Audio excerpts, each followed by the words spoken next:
हंस श्री सनातन जी हर समय 5 वर्ष की अवस्था में रहते हैं और कोई वस्त्र नहीं धारण करते, दिगंबर।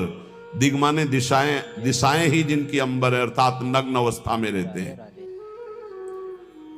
ये वर्णन करते हैं कि एकादशी व्रत को हरितोष व्रत कहते हैं। भगवान की प्रसन्नता के लिए, हरिजू की प्रसन्नता के लिए एकादशी व्रत रहा जाता है। प्रायः समस्त वैष्णव जन रहते हैं। जो रसिक जन प्रियाजू के चरणों के अनन्य हैं, उनका एक ही व्रत है, श्यामा श्याम की 8 पहर उपासना करते हुए अपने मन वृत्ति को श्यामा श्याम में समर्पित करना। पर जो एकादशी व्रत रहते हैं परम धन्य है, वो हरितोष व्रत है। अब एकादशी व्रत का नियम क्या है और कैसे एकादशी व्रत का फल मिलता है, कई बार चर्चा हुई। बहुत सुंदर शास्त्र प्रमाण के अनुसार श्री सनातन मुनि बोल रहे हैं, शास्त्र प्रमाण के अनुसार श्री सनातन मुनि बोल रहे हैं, जिसे एकादशी रहनी हो और एकादशी का फल प्राप्त करना हो, उसको 3 दिन, एक तो दशमी और एक द्वादशी और फिर बीच में एकादशी, उसको 3 दिन संयम में रहना होता है, तब बीच की एकादशी का उसे फल प्राप्त होता है। जिसे एकादशी व्रत रहना हो उसका नियम है कि दशमी के दिन कांसे के पात्र का त्याग करें। वैष्णव सिद्धांत है कि कभी जिसमें मांस बना उस रसोई का भोजन न ग्रहण करे। मसूर की दाल, चना की दाल, कोदों और कोई भी शाक, शहद, दूसरों का अन्न, दोबारा भोजन और मैथुन, ये दशमी के दिन त्याग दे। एक बार दशमी के दिन भोजन करे 24 घंटे में, क्योंकि एकादशी रहना है। कांसे का पात्र, जिस रसोई में मांस बना उसके भोजन का त्याग, मसूर की दाल, चना, कोदो, शाक, मधु अर्थात शहद और दूसरे के द्वारा दिया हुआ भोजन और दोबारा भोजन और मैथुन क्रिया, इनका दशमी के दिन कभी भी प्रयोग ना करें।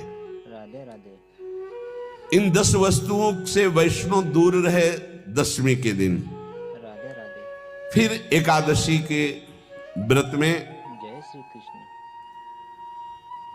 ये पीछे तो हम वर्णन कर ही चुके हैं, कहीं नहीं आया यहाँ कुटू का वो कचौड़ी पकौड़ी और सिंघाड़ा का हलवा और ये दुनिया के खीर और सब। ये एकादशी के दिन किसी भी तरह की गेम आदि क्रीड़ा ना खेलें।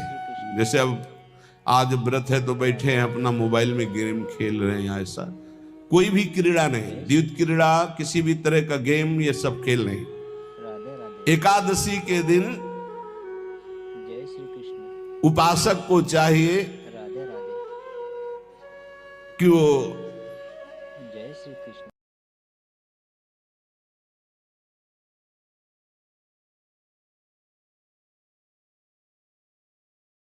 नींद नहीं लेनी उसको, न दिन में न रात में।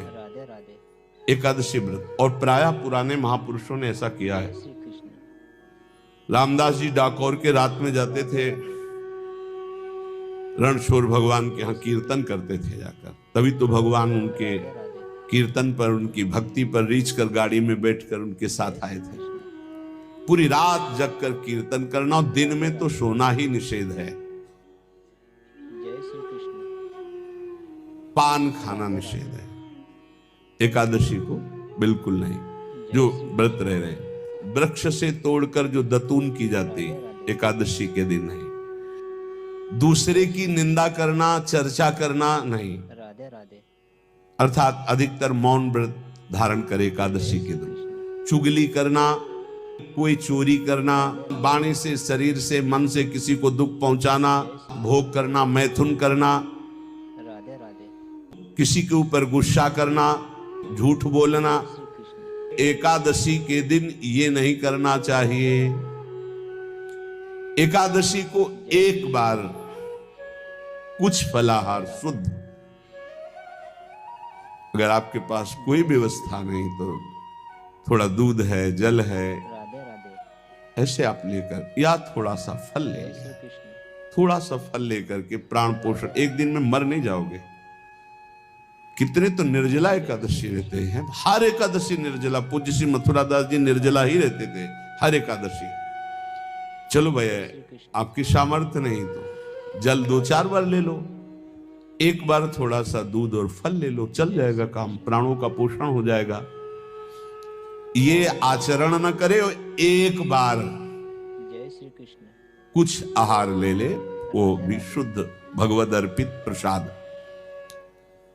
फिर द्वादशी को कांस के पात्र में द्वादशी को भी भोजन न पावे। जिस रसोई में मांस बनाओ उसमें आहार न ले, किसी भी तरह का नशा द्वादशी को न करे, शहद न पाए, तेल के बने पदार्थ न पाए, मिथ्या भाषण न करे और बहुत शरीर का व्यायाम न करे, बहुत थकावट वाले कार्य न करे,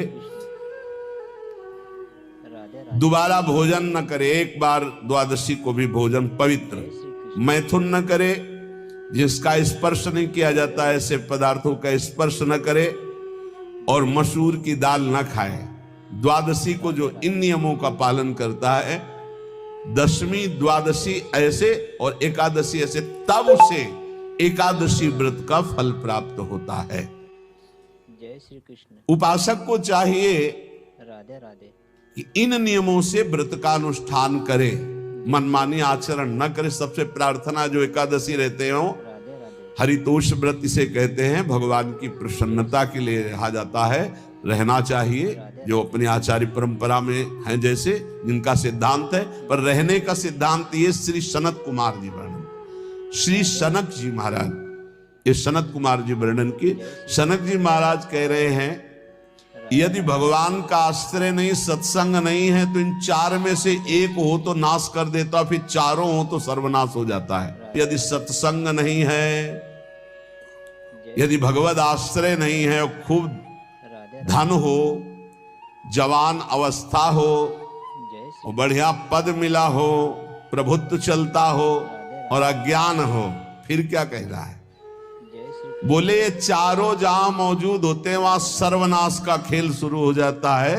अगर इनमें से एक हो तो सर्वनाश करने में पर्याप्त है, और अगर चारों हो तो फिर क्या कहना है? जवान हो, खूब रुपया पैसा हो, कोई पद हो, कोई अधिकार हो बड़ा, फिर और अज्ञानी हो, तो बोले एक नाश कर देगा, फिर चारों तो नाश ही कर देंगे। और अगर सत्संगी है तो ये चारों महान कार्य कर देंगे। जवान है, खूब दूसरों की सेवा, मेहनत पूर्वक धन संपत्ति कमाकर माता पिता की सेवा, परिवार की सेवा,